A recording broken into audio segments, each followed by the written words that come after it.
और सर पे कर्ज था, जेब खाली थी और सपने थे मेरे सितारों के, वर्दी के सपने।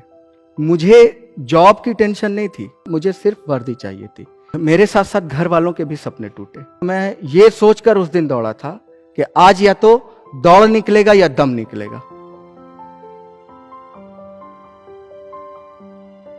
जब मैंने ग्रेजुएशन कंप्लीट की तो फाइनेंशियल कंडीशन बहुत ज़्यादा अच्छी नहीं थी और सर पे कर्ज था, जेब खाली थी और सपने थे मेरे सितारों के, वर्दी के सपने।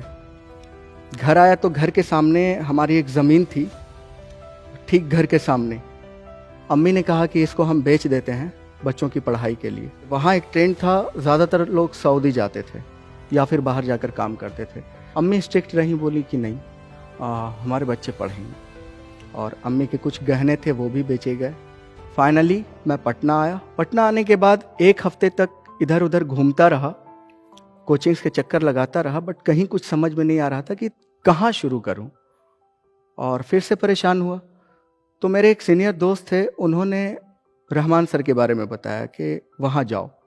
रहमान सर के यहाँ गया, उनके क्लास ली, बहुत मोटिवेशन मिला। 2012 के लास्ट में मैंने आरपीएफ सब इंस्पेक्टर का एग्ज़ाम दिया और क्वालिफाई किया। रनिंग भी क्वालिफाई कर गया फिजिकल में। चेस्ट मेजरमेंट में 0.5 सेंटीमीटर से मैं डिसक्वालीफाई हो गया। और ये जो 0.5 सेंटीमीटर होता है ना, इसको आप साल में कन्वर्ट करो तो बहुत ज़्यादा लंबा हो जाता है ये। 2015 में फिर बिहार एसआई का पेपर दिया, रिजल्ट आया, उसमें भी नहीं हुआ।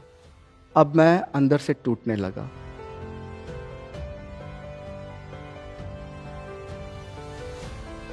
मेरे साथ साथ घर वालों के भी सपने टूटे।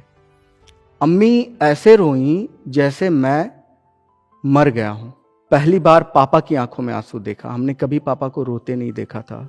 सब पापा, भाई, बहन सब रो रहे थे। मतलब मैं अंदर से बहुत टूट गया। अब लोगों के ताने भी मिलने लगे। कुछ लोगों ने सलाह दिया कि वापस इसको भी गल्फ भेज दीजिए, कहाँ आप पैसे बर्बाद कर रहे हैं। मुझे जॉब की टेंशन नहीं थी। एक दिन अपने रूम में था घर पे, तो पापा आए रूम में, पूछे कि क्या हुआ, कब जाओगे, फिर प्रिपरेशन करना है ना। तो बोला कि पापा अब नहीं हो पाएगा हमसे।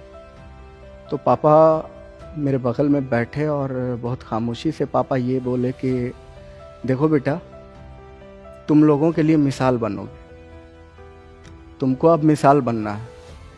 4 साल लगभग तुमको हो गया, 5 साल प्रिपरेशन करते, अब तुम लोगों के लिए मिसाल बनोगे। और दूसरा मोटिवेशन पापा के बाद रहमान सर दिए। 2019 का जो ईयर था वो मेरे लाइफ का टर्निंग पॉइंट था।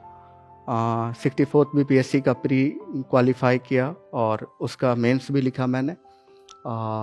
नेट का पेपर क्वालिफाई किया, एक्साइज का प्री मेंस सब क्वालिफाई किया। लेकिन एक चीज़ मैंने ये किया था कि इस बार मैंने किसी को अपने रिजल्ट और एग्ज़ाम के बारे में घर में भी नहीं बताया। ये सिर्फ मेरा छोटा भाई जानता था और मेरे कज़न ब्रदर शाहबाज भैया जानते थे और 2-4 दोस्त। क्योंकि डर ये था कि फिर सपने टूटेंगे, फिर सबका दिल टूटेगा।